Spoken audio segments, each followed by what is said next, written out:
Good morning, ladies and gentlemen. My name is Deborah Uber, the Education Coordinator for the Embryo Adoption Awareness Center. We are so excited to have you all here today and are very pleased to bring you our newest webinar, Helping Your Adopted Teen Build Their Identity. Now, before we get started, I want to do a little bit of housekeeping. During the presentation, I'm on the wrong slide. Here we go. During the presentation, all participants will be in a listen-only mode. There will be a question and answer session at the end of the presentation using the questions you submit through the Q&A feature. You may submit your questions at any time during the session, and we will answer as many as possible at the end of the presentation.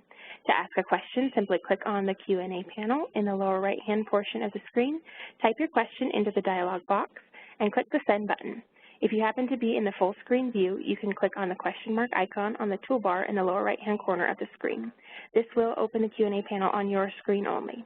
When you submit your question, it will be visible to all of the panelists, but not visible to other attendees, and we expect this presentation to last approximately 45 minutes with 15 minutes for Q&A.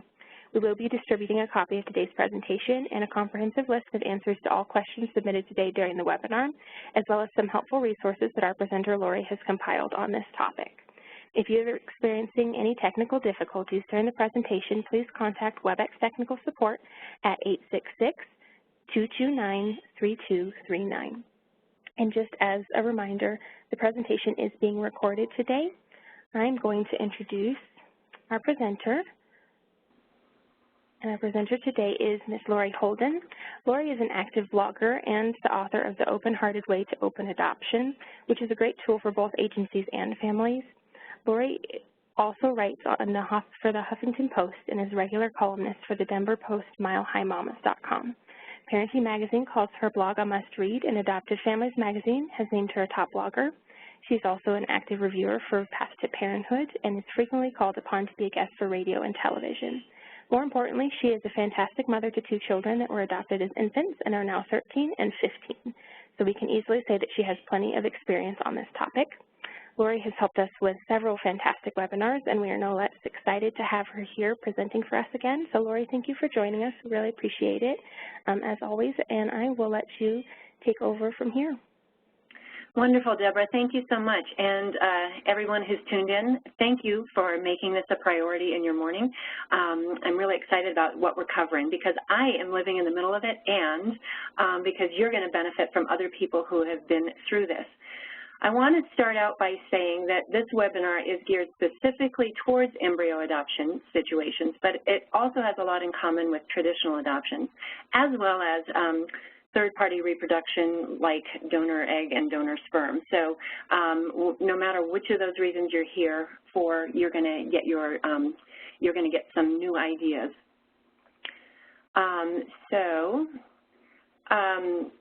I want to ask you to start thinking about when do you think would be the time to begin parenting your teen? If you're thinking that it's on the eve of their 13th birthday or somewhere to the right of this picture, I would encourage you to say back up. I think the day that you start parenting your teen is the day you bring your baby home and you're starting to lay the foundation of your guidance system, of how you make your decisions. Early snowflake babies are teenagers now, and you are in the enviable position of having their experiences available to you as you plot your course from this moment on. And it's never too late to start preparing, or too early to start thinking about your child as a teenager. I know that's really hard to do when you have a little baby in your arms or a toddler toddling around, but they will grow up and they will become teenagers, whether we want them to or not. I'm going to start here with the premise of the book that I wrote with my daughter's birth mom. Says this: adoption creates a split between a person's biology and their biography, and openness is a way to heal that split. So openness now is essential and not optional. It's coming whether we want it to or not. All families need to be ready to understand and support their future teenagers in integrating their biology and their biography as they do the hard work that teenagers do, answering the question, who am I? Now, the internet has made searching for people incredibly simple by closed adoption standards. And advances in DNA testing, along with the connectability of the internet, means that if people want to find, they are likely to be able to. Or, whether they choose to or not, they may end up being the searched for and found one. I'm sure that you've started hearing about people finding other people via cousin hits on Ancestry.com and 23andMe and other such sites. So openness is coming whether we want it to or not. Getting ourselves ready for this openness, breaking out of this closed mindset in the era that preceded us, this is our task as we parent by adoption, traditional or embryo. So what are some likely conversations that you need to be ready to have, and how do you get yourself ready to have them? Before we get into those, we're going to look at 8 fundamental concepts that you need to start thinking about as soon as possible. Today is a good day for that. So the first fundamental concept is about truth, the whole truth and nothing but the truth. So you need to realize that if you want trust from your kiddo, and you do, especially as a teenager, you need to give truth. Giving truth leads to receiving truth, and the opposite is true as well. If you're not delivering truth, you probably can't expect that from your teens. We can't expect them to let us into their truth if we've modeled for them anything less. One snowflake mom says this: "Now that my daughter is older, I can see significant differences between families who did and those who didn't receive education about openness and truth on the front end. We were counseled to tell our child her story from the very beginning. I'm surprised how many other snowflake families have approached me and said they'd always wanted what I have with my daughter. I think to myself, it starts at the beginning. You can't start on a lie and expect a high level of closeness." Those are really powerful words. Time and time again, we hear late discovery people. These are people who discover later in life that they're not who they thought they were, that they're not genetically connected to the people they thought they were. We hear them say that they feel betrayed by secrecy, and it rocks their foundation to find out that everything that they thought was true about themselves was not, and that their parents were complicit in keeping the truth from them. They can end up having difficulty forming trusting relationships with others as a result of that breach that they had with their parents. Now, nobody means to keep their kids' truth from them, but it can be too easy to plan to have an uncomfortable conversation someday and then never get around to it, because really, what holiday is called someday? If you keep waiting to have it, and if there's nothing to trigger having that conversation, it may just never happen. So age appropriately, you need to continually be turning over the story to your baby, to your child, to your tween, to your teenager. So how to begin telling early on? We recommend that you start as early as possible. You need to start giving your child's story to your child. And like I said, baby time isn't too early. That makes it sound kind of ridiculous. Why would we say that? Well, in those baby years, the telling of the story is more for your benefit than for your child's. It's for you to get comfortable telling and to work out the kinks that you may have. So I'm going to give you a couple of possibilities of ways you can say this. And of course, you're going to say it in your own way. But here's what you might say to your baby. "We were so happy the day we became pregnant with you. We are grateful to the people who made you possible. Their names are George and Judy." Pretty simple. You can add things in when they're a young school child. You might say something like this: "Oh, you remember George and Judy, the people who created you and who arranged for you to grow in me? Well, they live in Chicago. There's a mom, a dad, a brother, and a sister." And then later on, as an older school child, you can keep building. "We really wanted to have children, but we needed to get some help because we were missing some of the things you need to make a baby. Some special people had an extra embryo. That's what's created when a woman's egg and a man's sperm meet. And we were able to place that embryo, which became you, into mom's uterus." I am a fan of using the actual words. I would close then with this: "We are so grateful to those special people for creating you and enabling you to grow with us." So those are just some really easy ways that you add in the depth of the details as you go, and you kind of connect back to what you've already told. And as the child gets older, these conversations are inevitably going to lead to having the sex talk. I'm sorry to tell you that, because that's hard too. So get comfortable. The more comfortable and matter-of-fact you can be about adoption stories and sex talk, the more clearly the message is going to be received. So the takeaway from our first point is give the truth, the whole truth, and nothing but the truth, because that's what you want to get back. We'll go on to the second point, and this is about ownership of the story. Now, we call it a story, and who owns it? Especially because of the way snowflake families are formed, we might be tempted to keep the story to ourselves. After all, infertility treatments are invasive, and we deserve some privacy after enduring all of that, right? And it's our story. We can do what we want with it, right, if it's our story. But you need to understand early on that your story overlaps with your sons or your daughters. Their story is theirs, and you need to give it to them, all of it, over time.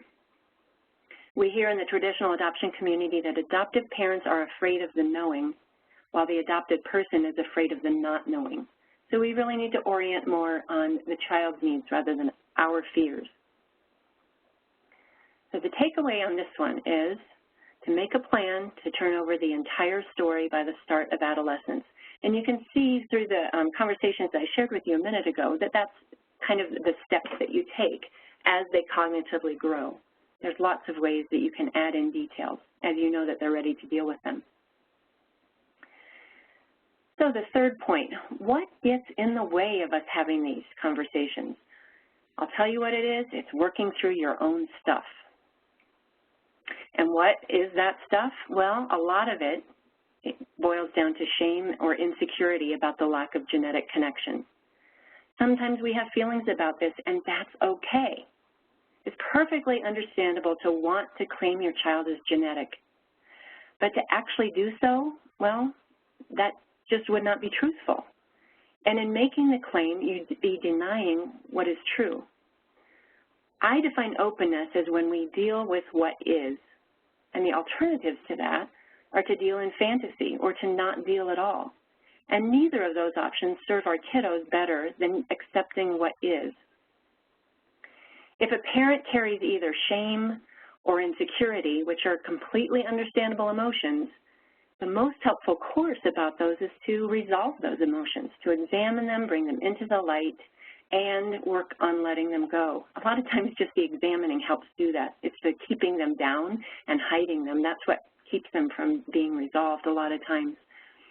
A good therapist can help resolve shame around infertility or insecurity about not being the real parent or the only parent. And there are lots of resources available online as well. When parents resolve their own issues, it's also a win for the child and you. Wouldn't it be great to have a fewer issues to walk around with?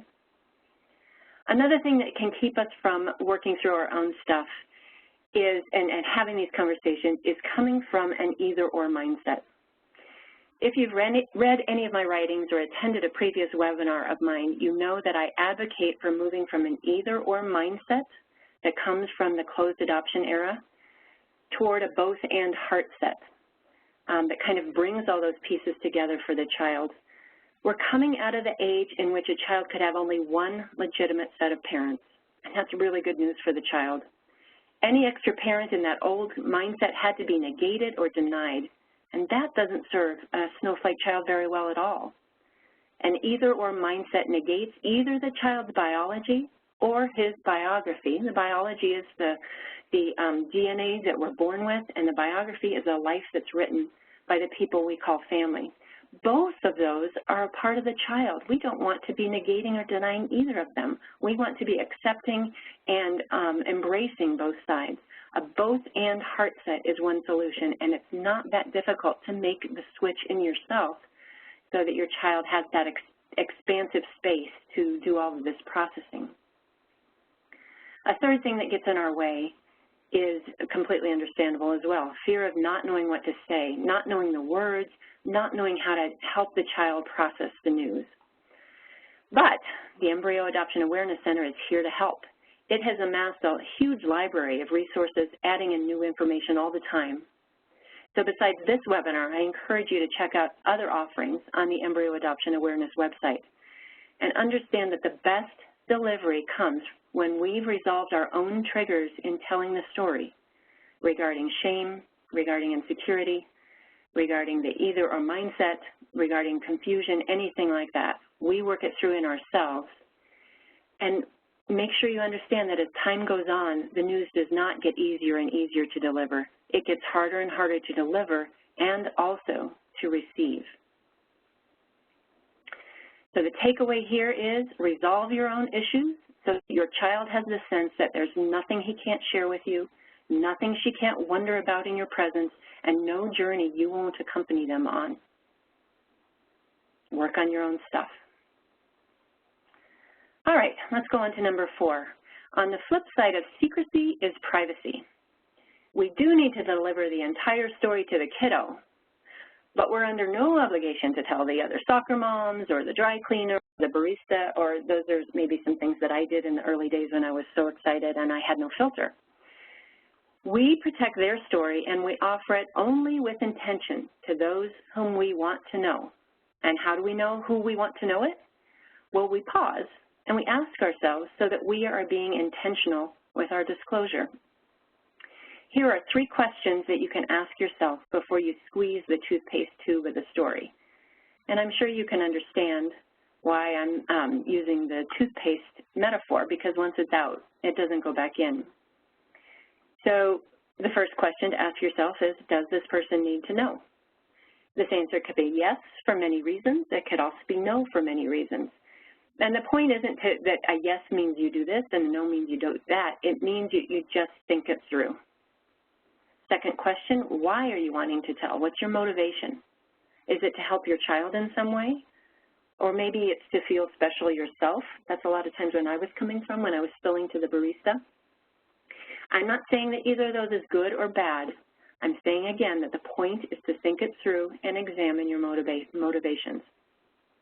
Third question, think long term. Might there be any repercussions from telling, not just immediate, but in 5, 10, or 15 years? Take a moment to think it through from your son's or your daughter's perspective and not just your own. So the key here is to make intentional disclosures and not to accidentally let things slip. You might do that once in a while, be gentle with yourself, move on, learn something, and decide what you would do differently when it comes up again. While you're figuring this out, your son or daughter is taking cues from you on how to deal with curiosity and questions from others too. Here's something that a snowflake parent has told us. What has surprised me about our story is how protective I have become concerning the adoption process. Now that my kids are older, I see that it truly is their story, and I want them to get to decide the who and the what and what information is shared. Now, you also need to teach your kiddo about maintaining privacy, because as you know, once you start having the sex talk and some of these other talks, they might go tell other kids without really knowing what is and isn't appropriate. So as you are delivering the story to them, you're going to have conversations with them as well, teaching them what is a private matter and what do we share outside the family. And let's talk first before we do those things. So you're showing them, you're modeling for them how to do it, and you're counseling them along the way. So the takeaway here for number 4 is to be intentional with your disclosures to others and show your child how to make privacy discernments. Our 5th fundamental concept has to do with age and stage and time. I want you to be careful not to lock your kiddo into a certain way of dealing with her identity. What doesn't matter to her at age 8 might become a thing at age 13. So don't ever think you kind of have a handle on this, because it's bound to change. And we need to give our kiddos the freedom to go through their own stages of development and process their origin story. A snowflake mother tells about her son's evolving attitude toward his genetic family. There are often some ins and outs, and it's, as you can see from her report, it's not always a linear process for him. When he was younger, our son was really excited about the idea of seeing his genetic parents. They had last met when he was 2. He loved looking at pictures and reading letters from them beforehand, and things looked really positive. but the meeting got postponed indefinitely due to a car wreck. As our son got older, his interest receded. He vocalized some concerns about meeting his genetic parents because he felt we were his parents. We were open with the donors about his concerns, and they have been so supportive throughout. The donor family eventually asked if our son would be okay with emailing directly, which eased him into things and made him feel more comfortable. That went on for 6 or 7 emails back and forth, and then he lost interest in emailing. But that bridge offered the encouragement he needed to again want to meet them. His genetic family has never pushed him to go beyond his comfort level. The bottom line is, and I love this bottom line is that we all meet him wherever he is. So on an ongoing basis, we want to walk that happy medium line between denying his story and dwelling on it. And this requires attunement, moment-to-moment attunement. The takeaway here is that the way your child processes his origins is likely to change over time. Stay attuned so that you know at any stage what she needs from you, to talk or not to talk. Sometimes it'll be one and sometimes it'll be the other. Our 6th fundamental point I call the dance, because this means sometimes you're leading and sometimes you're following. Isn't this a lovely picture? Thanks for this, Deborah. When we're approaching the conversations that we're about to talk about, sometimes the parents lead and sometimes they follow. Sometimes we best serve with carefully considered words and ideas, and sometimes we best serve with our silence and our attention. Continually we check in, we attune, like I've been talking about, and like this snowflake parent is saying she has done. When our son was 6, she says, we had a conversation where I offered to show him pictures and give him other information. I still remember him saying, I kind of do want to see it, Mom, and I kind of don't. And that was it. I waited a while for him to bring it up, and he never did. He has always known the details of his story because I told him very early, and he's heard it through so many conversations we've had, that he is not the proactive participant in the conversation. A couple of years ago when he was 13, he agreed to look at the pictures and read the information his genetic family had sent before he was born. He got interested that day because his younger siblings had become more curious about their own stories, leading to a big discussion on genetic siblings and looking at Facebook pictures. Every kid is so different. I have 4, and they're not a thing alike. So again, you can see this mom is pretty good at tuning in not only to the time, but also the different kiddo. She's not using a one-size-fits-all standard when she's dealing with these issues. Oops, okay. As your emerging teenager grows up, I encourage her to take the lead regarding her origins, but also drop pebbles occasionally to prompt these conversations that she's ready to have, but may not think to start. So this means offering a conversation prompter and see if she engages. It could be something as easy as this. Well, tonight's Bronco game is about the Bears, is against the Bears. I wonder if George and Judy will be watching. And then you offer silence, which you do not fill. So you're leading sometimes and you're following sometimes. So the takeaway here is be ready over the years to start conversations that may go nowhere and to join conversations as well. Sometimes you'll lead and sometimes you'll follow. The 7th fundamental concept we need to cover is called normalcy. The way our family was built is one of many ways that people build their families. You're going to love this next slide. There's a snowflake mom who uses the metaphor of seeds to help her children understand the way their family was created. She says to them, a seed packet has lots of seeds in it, but sometimes the seeds are planted in different places. Some are planted in one garden and others may grow in a different garden, one that wanted them dearly. In this garden here, we're connected because we are growing together. And our family is also connected to those other seedlings and that other garden. Do you see that both and heart set playing out here? All 4 of our kids move back and forth between simply accepting their stories and not giving them much thought, to having questions as they piece things together. I had heart palpitations one day over the spontaneous question from one of my kids who asked, the dreaded question, so are you not our real mom?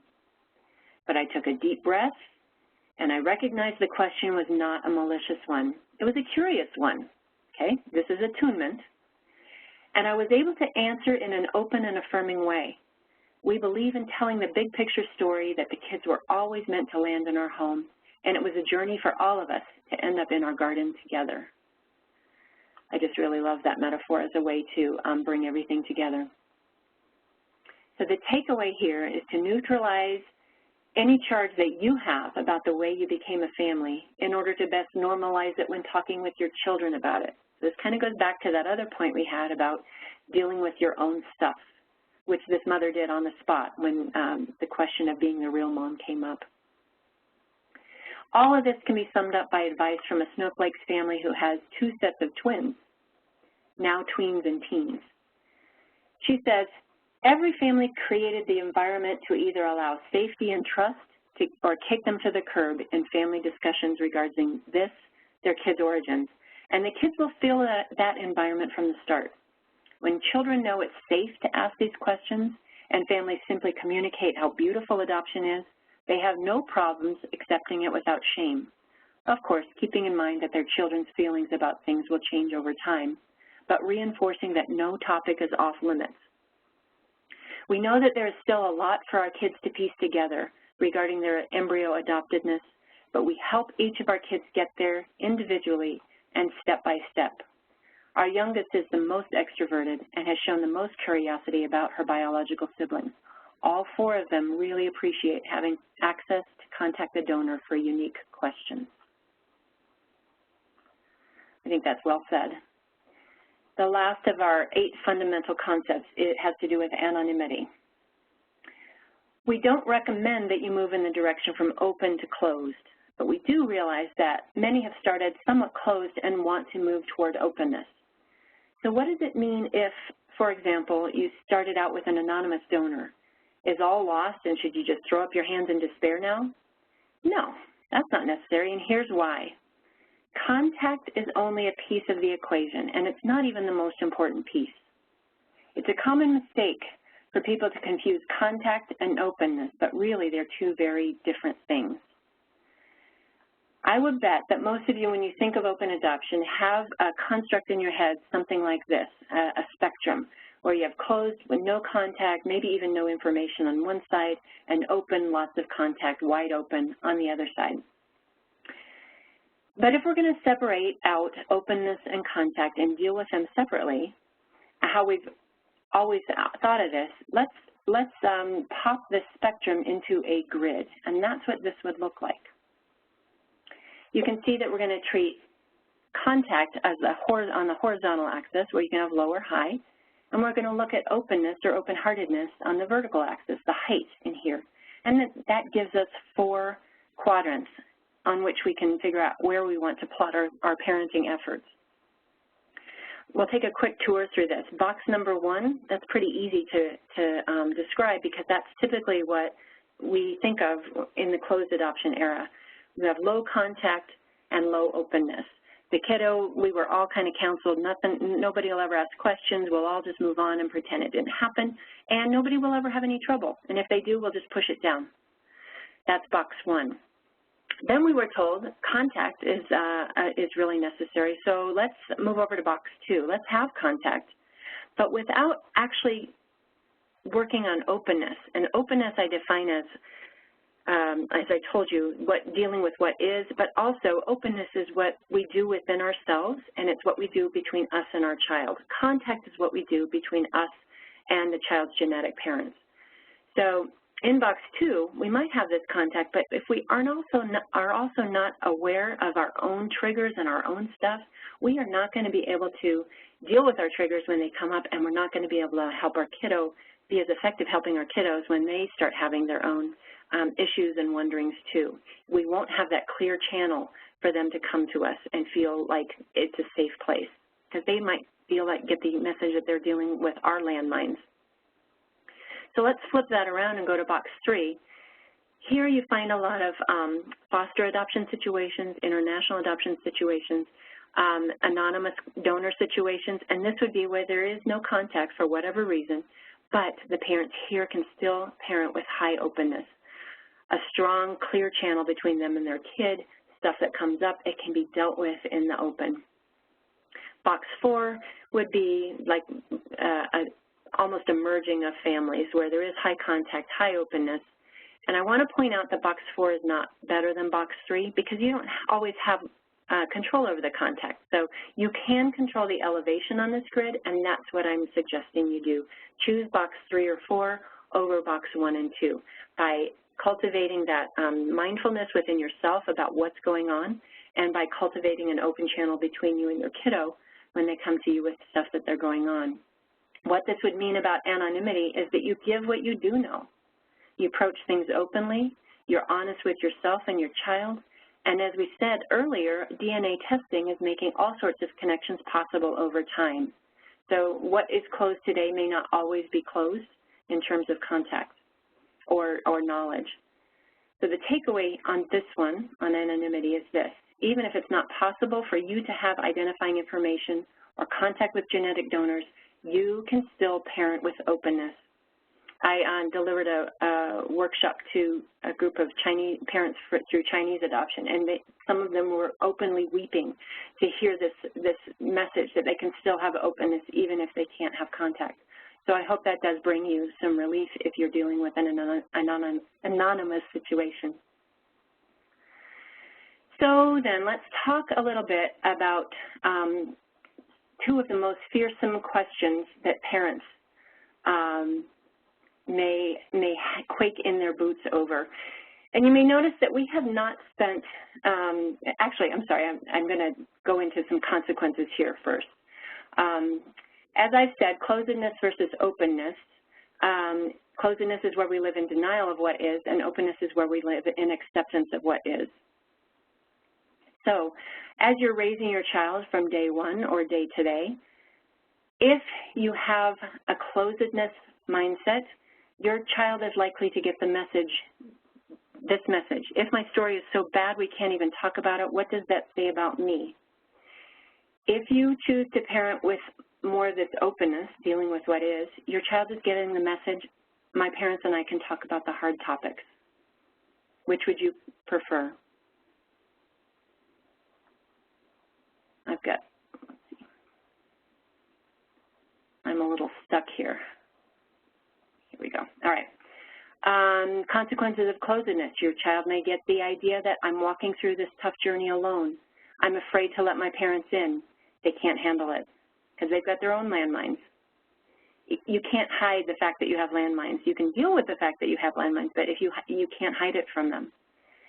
Alternatively, if you're continually cultivating this channel with your child, they hear the message, my parents are here to support me wherever the journey may lead. I highly recommend a documentary called Closure. It's about a woman, a transracial adoptee named Angela Tucker, and the documentarian is her husband, Brian Tucker.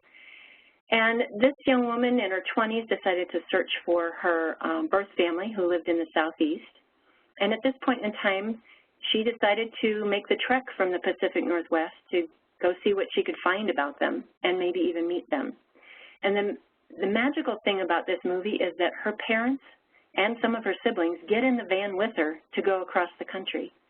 And that strikes me because, metaphorically, how would it feel for your child to know that you're on that journey with them? Literally, like Angela, you're on the journey with them. And what would it feel like for them to know that you're not on the journey with them, that they're alone? A third consequence of closedness is, and this is a big one, unacknowledged or unaddressed pain can lead to efforts to numb. Now, what do those efforts to numb look like? These look like eating disorders.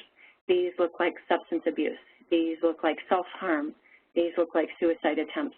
These look like sexual promiscuity. This is what happens when we push things down and don't deal with them. It doesn't mean they're not there. They're there and they do have an effect on us deep down below. But if we provide the atmosphere that our kids think they can deal with it, bring things up and let us help them deal with them, those things don't get stuck as often. Now, you can do all the right things and you can still have a bad outcome or a negative outcome, but I think it's worth trying to deal with things more in an open manner. Give your child a chance to bring things up with you and be on the journey with them. So now we're going to get to the question that parents have, how to live this out. We haven't spent the bulk of our time here talking about these specific questions. We've spent most of the time talking about the issues. And it has been my deliberate intention to help you build your own internal GPS system, orienting on true north, which is your child and not your fears, so that you can answer all of the many, many, many questions that will come up. The point I want to make here is that you don't have to have all the answers. You don't have to have them ahead of time. You can't have them ahead of time. You just need a GPS system that orients on the right thing. If you have a parenting GPS that's oriented on truth and openness and on attunement, you will be able to find the answers in the moment, like that one snowflake's mother did that we talked about. Nevertheless, let's talk about two of the biggies. Two of the biggies might be, why didn't they raise me? And can I meet my genetic parents? Those might leave you quaking in your boots. So for the former, why didn't they raise me? With your GPS properly attuned, you might depersonalize, you'd normalize, you'd abide with your child, you'd drop a pebble. You might say that by chance the embryos that were left over when the other family was the right size just happened to be you. That was our good fortune, and it's normal for you to wonder what things might have been like if chance had gone the other way. I might wonder too, what do you think? And then you're quiet because you're walking alongside your child. For the latter question, can I meet them? Well, you'd search yourself for any of your own triggers about not being the only. You'd own your real value, your whole value as the real parent. You'd recognize the value of the genetic parent as also being real. You'd come up with the answer that lets your teen know you were on the journey with him, and you'd make sure that you were there beside him to focus on his fears and his insecurities, and not the other way around.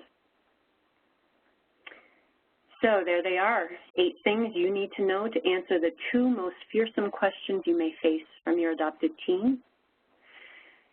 There is no guidebook that can give you the answers, but with a well-tuned GPS system that is based on trust and relationship and connection, you will be able to handle whatever your teen's identity-forming journey brings.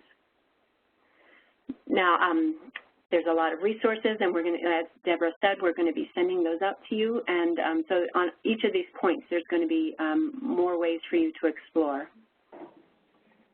Yes, of course. Thank you so much, Lori. I really appreciate it. That was fantastic. I am going to jump over so I can allow everybody to submit questions if you have any. So if you want to submit any questions, you can click into the lower right-hand corner of the screen and type in questions right there, and then we will be able to ask Lori for her advice and experience on those. And then while you're filling out your questions, I'm going to let you know about a future event and then also some resources that you can look up. So this next month on Wednesday, November 2nd at 10 a.m. Mountain Standard Time, we're going to be presenting a webinar, Getting Through the Holidays with Infertility. Now, the holidays can definitely be one of those times when with families that are dealing and experiencing infertility can be a bit of a struggle, especially if you haven't been able to have children yet.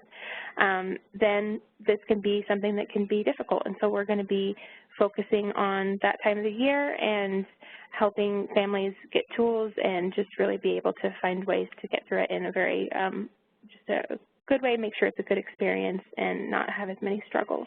That's going to be with one of our presenters, Chris Probasco. She's joined us for multiple webinars, and she's really great.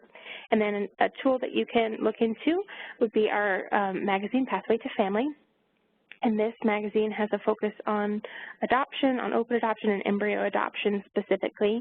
And you'll find some great articles on openness, on family stories from families that have gone through embryo adoption and their experience with the journey. It's a great resource. You can find that and get a copy at www.pathwaytofamily.com. Now let me see if there's any questions that have come in. I saw a comment. It wasn't quite a question. We have one person who commented that they sung a bedtime song for his daughters. And I believe that was, he's referring to that as being the way that he told them their story would be via songs. So it can be definitely a very creative way to go about how to tell your children. Yeah, I like that idea. I like doing all sorts of different creative ways that would resonate for the child. Mm-hmm. It's always nice just to have whatever fits best for your family and whatever comes to kind of mind for them. So. And I think that's a good point, that you don't want to have just one tool in your toolbox. I think using songs, using stories, maybe using pictures, you pull all sorts of things in where you're trying to figure out how to deliver tough news. Mm-hmm.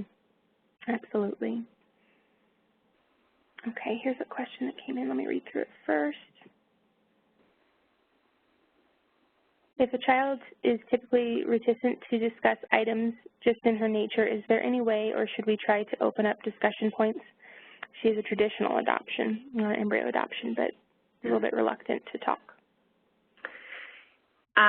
This is where the leading and dancing is so important. You should never try to pry anybody open, but trying to give lots of opportunities to open, lots of safe space to open. And if it does start to feel like there are some underlying issues, it's important to find an adoption competent therapist, somebody who really does understand this split between biology and biography and the specific kind of loss and grief that can exist there. Find somebody to start working with your child and start creating another new and safe relationship. But you should never pry anybody open, but give them lots of opportunities to, and the safety to open up when they're ready. Mm-hmm. And I think from just talking to families while I was gathering information for this webinar, there are really some kids that are a little bit more introverted, and questions don't come till much later. And so you never really know what's going to happen. But let's see if there's any other questions. You know, this is Kimberly Tyson, and I think that one of the things that occurs to me as I think about a child who maybe is more reticent about talking about their origins into the family, that even in spite of that, Lori, I think if you as the parent are setting the groundwork that, hey, this is good, it's been good, it's a good part of our family, we love you, you know, just that whole underlying current of positivity, if you will, about the fact that they joined the family through adoption is a method for undergirding the child in the security of their family, even if they're not asking questions about it. Right, absolutely, and that doesn't absolve us from the responsibility of still telling. We still do the telling with attunement. And of course, we bring in the positivity and the love and the safety feelings there, yeah. But it does not, you're right, it does not absolve us from doing the telling. Mm-hmm. All right, here's another question that came in. Our son is still struggling with being adopted from Russia. We had a searcher locate his brother. The brother never knew my son and has no interest in connecting. We feel it will further hurt my son to tell him. We are waiting. Is that a good idea? That's a really good question, and that's a tough situation to deal with when you have information that can hurt. I would say that you still need to share that information age appropriately and working on your own sad feelings around that. Matter-of-fact tone will help. And the thing is about parenting is we can't prevent them from all hurt. Life is full of hurt. We can be by them, though, while they're dealing with things that will hurt them. We need to help them deal with what is. And eventually, if what is that this boy has a brother somewhere who doesn't want to have anything to do with him, he needs to know that, and he needs to know that you're by his side while he grieves that. It's all age appropriate. It needs to be done age appropriately, though, and in a very sensitive and loving manner. And but you do need to turn, I believe you need to turn all parts of the story over to him, even the hard parts. Mm-hmm. Okay. I have heard professionals say that the kiddo should be in possession of his whole story by about the time of puberty. So that kind of gives you a timeline on how to start doling it out in the pieces that you want to. Mm-hmm. Absolutely. Okay, here's another one that came in. We've met the genetics family and pray for them every night with our daughter. Recently, she, who's 4 years old, asked about the genetic siblings. Who are they, she asked. We didn't know exactly what to call them so that she understood. Any suggestions? Kim, can I ask you to chime in here and let me think about it a little bit too? Yeah, sure. What to call genetic siblings in another family?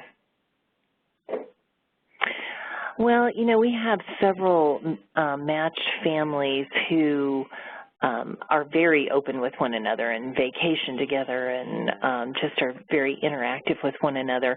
And I think for most of those families, they have decided just to use the familial relationship terms of cousins rather than brothers and sisters, although I think some of them talk about them being brothers and sisters because that's exactly what they are. But maybe the more removed terminology of referring to the parents, of the genetic parents as something other than mom and dad, even though they're the biological parents, it just helps to set the framework for the relationships between the two families. So they have loving, extended family relationships with one another, and the children understand the connectivity between those two families. Yeah, I think I would try to normalize this and just, especially if I was talking with a school-age child, I would say, you know, there's a lot of different types of brothers and sisters. You probably have some friends who have stepbrothers or stepsisters or half-brothers or half-sisters. Families can look a lot of different ways. And you have some brothers and sisters that are your genetic brothers and sisters, and in our family you have your other brothers and sisters because we're here as a family. And maybe that's a way to normalize it and make the different distinctions too. I liked what you said, Kimberly, about the connectivity. I think also I'm thinking of these particular families, and the adopting family actually has multiple children that are genetic siblings to the donating family's children. So, you know, they received all of the embryos from the donating family, and they were able to have multiple children from that specific donation. So all of these children in both of these families are all related to one another fully as genetic siblings. So, yeah, as a 4-year-old, that's a pretty big leap to think that a 4-year-old is really going to understand that connection. She's just a concrete thinker still. That might be more of a school-age conversation. By that, I mean 3rd, 4th grade. Right. Well, and they can even refer back to, while she's asking about that, with the seed imagery that we used before to kind of explain it so that they understand with a picture. But, yeah, it's something that would be a little bit harder to answer that question at that age, too. Well, I like the idea of the seeds in different gardens. Mm-hmm. Now, that's something she could understand. Yeah, definitely. All right. I am not seeing any other questions come in. So I'm going to go ahead and close it up a little bit early, which is nice too. So I just want to thank you all for coming today and for attending. I hope it was helpful, and I'm sure it gave some tools for you to help kind of have those discussions with your children, whether they're younger, whether they're already teenagers, whatever that looks like. So, and thank you again so much, Lori, for joining us today. We always love having you here. Thank you, everyone, for joining us. Appreciate it. All right. Bye-bye.